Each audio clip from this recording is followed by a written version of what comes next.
نحمده ونصلي على رسوله الكريم اما بعد بسم اللہ الرحمن الرحیم۔ انصاری کا مکان کو ڈھا دینا۔ حضور اکرم صلی اللہ علیہ وسلم ایک مرتبہ دولت کدے سے باہر تشریف لے جا رہے تھے۔ راستے میں ایک قبہ دیکھا جو اونچا بنا ہوا تھا۔ ساتھیوں سے دریافت فرمایا کہ یہ کیا ہے؟ انہوں نے عرض کیا کہ فلاں انصاری نے قبہ بنایا ہے۔ آپ سن کر خاموش ہو رہے۔ کسی دوسرے وقت وہ انصاری حاضر خدمت ہوئے اور سلام کیا۔ حضور اکرم صلی اللہ علیہ وسلم نے اعراض فرمایا، سلام کا جواب بھی نہ دیا۔ انہوں نے اس خیال سے کہ شاید خیال نہ ہوا ہو دوبارہ سلام کیا۔ حضور اکرم صلی اللہ علیہ وسلم نے پھر بھی اعراض فرمایا اور جواب نہیں دیا۔ وہ اس کے کیسے متحمل ہو سکتے تھے؟ صحابہ سے جو وہاں موجود تھے دریافت کیا، پوچھا، تحقیق کیا کہ میں آج آقا کی نظروں کو پھرا ہوا پاتا ہوں، خیر تو ہے؟ انہوں نے کہا کہ حضور صلی اللہ علیہ وسلم باہر تشریف لے گئے تھے، راستے میں تمہارا قبہ دیکھا تھا اور دریافت فرمایا تھا کہ یہ کس کا ہے۔ یہ سن کر وہ انصاری فوراً گئے اور اس کو توڑ کر ایسا زمین کے برابر کر دیا کہ نام و نشان بھی نہ رہا، اور پھر آ کر عرض بھی نہیں کیا۔ اتفاقاً حضور صلی اللہ علیہ وسلم ہی کا اس جگہ کسی دوسرے موقع پر گزر ہوا تو دیکھا کہ وہ قبہ وہاں نہیں ہے۔ دریافت فرمایا۔ صحابہ نے عرض کیا کہ انصاری نے آپ صلی اللہ علیہ وسلم کے اعراض کا کئی روز ہوئے ذکر کیا تھا، ہم نے کہہ دیا تھا کہ تمہارا قبہ دیکھا ہے، انہوں نے آ کر اس کو بالکل توڑ دیا۔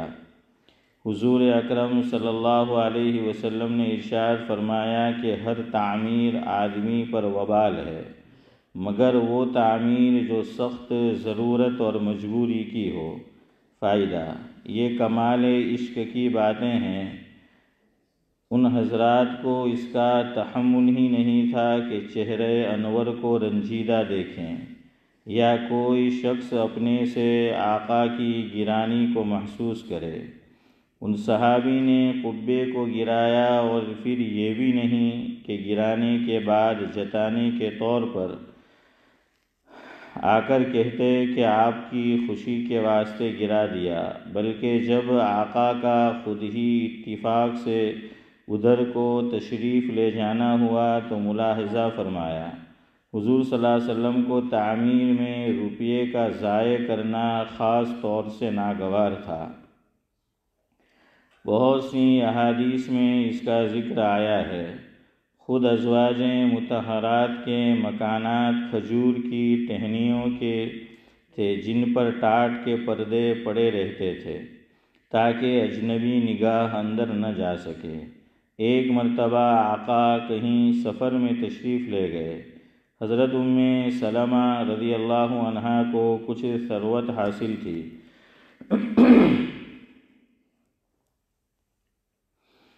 انہوں نے اپنے مکان پر کچی اینٹیں لگا لی۔ واپسی پر جب حضور صلی اللہ علیہ وسلم نے ملاحظہ فرمایا تو دریافت کیا کہ یہ کیا کیا؟ انہوں نے عرض کیا کہ اس میں بے پردگی کا احتمال رہتا ہے۔ حضور صلی اللہ علیہ وسلم نے فرمایا کہ بدترین چیز جس میں آدمی کا روپیہ خرچ ہو تعمیر ہے۔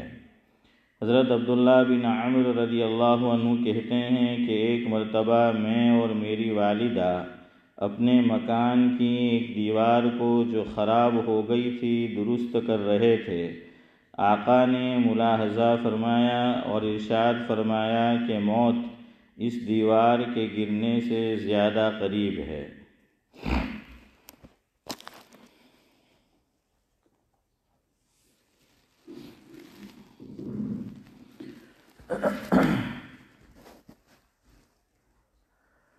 ہے دعا خدا سے خصوصی کرم کرے، ہے دعا خدا سے خصوصی کرم کرے، دے زباں پر وہ بات جو دل پر اثر کرے۔ دین کی ساری ہی باتیں قابل قدر ہے سلام، دین کی ساری ہی باتیں قابل قدر ہے سلام، ہم جو باتیں بھی سنیں اس کی قدر کرے۔ بزرگان محترم، جیسا کہ کل میں نے اخیر میں آپ کو بتایا تھا کہ آج ہمارے مہمان مکرم حضرت مولانا درخواستی صاحب دامت برکاتہم العالیہ کا بیان تھا، لیکن چونکہ ان کو آنے میں دیر ہو گئی تو حضرت سے درخواست بھی کی کہ ہمارا جو حلقہ ہے اسی میں آپ کچھ گفتگو فرما لے، تو کہنے لگے کہ انشاءاللہ آئندہ سال کریں گے۔ تو خیر، بہرحال میں نے سوچا کہ معمول کا ناغہ نہ ہو، لہذا کچھ باتیں مختصر طور پر سن لیتے ہیں۔ گفتگو کل یہ چل رہی تھی کہ حضرت امام ابو حنیفہ علیہ الرحمہ سے ایک آدمی نے سوال کیا،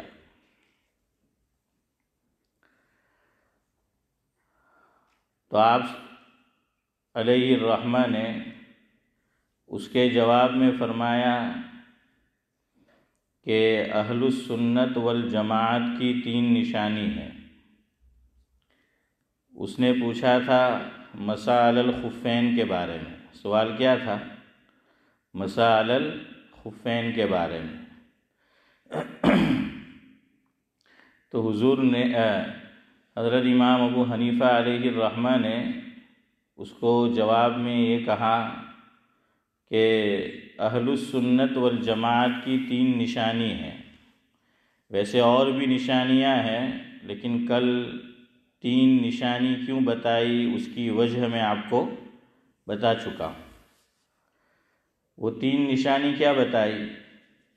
پہلی نشانی یہ بتائی کہ حضرات شیخین یعنی حضرت ابو بکر صدیق رضی اللہ عنہ اور حضرت عمر فاروق رضی اللہ عنہ، صحابہ کرام کی جو پوری جماعت ہے، اس جماعت میں فضیلت، درجہ ان کا بڑا ہے، ان دونوں کا، تمام صحابہ کرام پر یہ عقیدہ رکھنا۔ ایون حضرت عثمان غنی رضی اللہ تعالی عنہ اور حضرت علی رضی اللہ تعالی عنہ، ان سے بھی درجہ کس کا بڑا ہے؟ حضرات شیخین کا۔ کیوں یہ بات کہی؟ اس لیے کہ جو سوال پوچھنے والا تھا وہ ان دونوں حضرات کو مسلمان ہی نہیں مانتا تھا، یعنی فضیلت تو چھوڑے، آج بھی ایسے لوگ ہیں، وہ کہتے ہیں کہ آپ صلی اللہ علیہ وسلم کے بعد نعوذ باللہ نقل کفر نہ باشد کہ تمام صحابہ سوائے چند ایک کے ایمان چھوڑ بیٹھے تھے۔ تو وہ جو پوچھنے والا تھا نا، اس کے اعتبار سے جواب دیا۔ جیسے کتابوں میں لکھا ہے کہ عراق سے ایک صاحب حج کے لیے پہنچے اور آ کر انہوں نے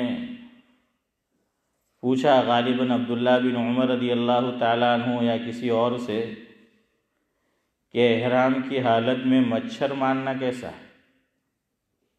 کیا پوچھا؟ کہ بھائی احرام کی حالت میں مچھر مارنا کیسا ہے؟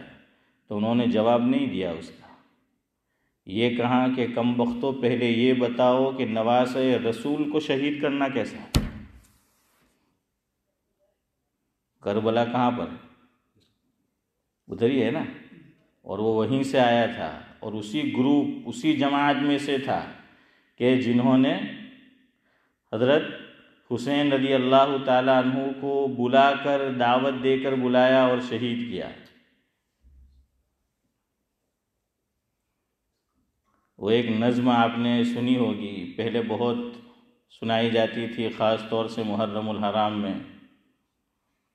تو اس کا ایک مصرع یہ ہے کہ خدا جانے کیسی ہے یہ میزبانی، خدا جانے کیسی ہے یہ میزبانی، 72 پیاسوں کا ہے بند پانی۔ مجھے کوفہ والو مسافر نہ سمجھو، مجھے کوفہ والو مسافر نہ سمجھو، میں آیا نہیں ہوں بلایا گیا ہوں۔ ایک مہمان بنا کر ستایا گیا ہوں، میں رویا نہیں ہوں رلایا گیا ہوں۔ تو خیر بہرحال اس لیے اس کو ویسا ہی جواب دیا کہ تو یہ پوچھ رہا ہے، پہلے یہ بتا کہ نواسہ رسول کو شہید کرنا کیسا ہے۔ تو یہاں پر بھی حضرت امام ابو حنیفہ علیہ رحمہ نے ان کی جو بیماری ہے اس کو پکڑا، 3 میں سے 2 بیماری کا ذکر کیا۔ ایک بیماری تو ان کی یہ کہ وہ حضرات شیخین کو فضیلت کی بات تو دور رہی، مومن ہی نہیں مانتے۔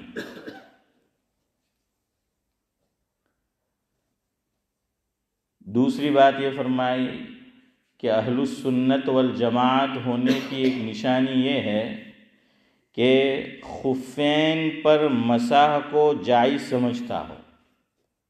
میرے الفاظ پہ غور کرنا، خفین پر مسح کو جائز سمجھتا ہو، یہ نہیں کہ کرتا ہی ہو۔ ایک آدمی خفین پر مسح کو جائز سمجھتا ہے اور زندگی بھر اس نے چمڑے کے موزے یا وہ موزے حسن بھائی کہ جس پر کیا ہے مسح صحیح اور درست ہے اس نے نہیں پہنے، زندگی بھر نہیں پہنے، لیکن اس کا عقیدہ یہ رہا کہ بھائی اگر کوئی پہنے اور اس پر مسح کرے تو جائز ہے، تو کوئی بات نہیں۔ یاد رکھیے، عقیدہ رکھنا ضروری ہے۔ اگر وہ کام آدمی نہ کرے کوئی حرج کی بات نہیں۔ اب آپ نے بھی مجھے اتنے سال ہو گئے کبھی دیکھا نہیں ہوگا کہ میں نے چمڑے کے موزے پہنے ہیں، چونکہ عادت نہیں ہے تو نہیں پہنتا۔ آپ میں سے بھی شاید ہو سکتا ہے کہ بہت سے حضرات نہ پہنتے ہو، لیکن جو پہنتا ہے تو یہ عقیدہ ہونا چاہیے کہ اگر اس میں وہ سارے شرائط پائے جاتے ہیں مسح کے موزے پر تو بھائی کوئی بات نہیں، اس کی نماز ہو گئے۔ اور اگر وہ امام بن جائے تو اس کے پیچھے وہ نماز پڑھ لے، اور نماز آدمی تبھی پڑھے گا کہ جب اس کا عقیدہ یہ ہوگا کہ اس نے جو موزے پہنے ہیں اس پر اس نے مسح اگر کیا ہوگا تو بہرحال وہ مسح کرنا صحیح ہے۔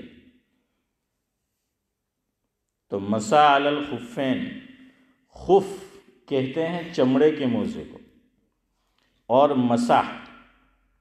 مسح کس کو کہتے ہیں؟ حافظ امتیاز کو معلوم ہوگا، مدارس میں جب اساتذہ سبق پڑھاتے ہیں تو ذاکر بھائی یوں بتاتے ہیں، ایک لغوی تعریف اور دوسری اصطلاحی تعریف۔ کیسی تعریف؟ ایک لغوی تعریف کہ ڈکشنری کے اعتبار سے، گائیڈ کے اعتبار سے جو لکھا ہے وہ، تو مسح، پہلے اس لفظ کو سمجھے کہ مسح علی الخفین، تو مسح کس کو کہتا ہے؟ مسح کا معنی ہوتا ہے ہاتھ پھیرنا۔ مسح کا لغوی معنی کیا ہے؟ ہاتھ پھیرنا۔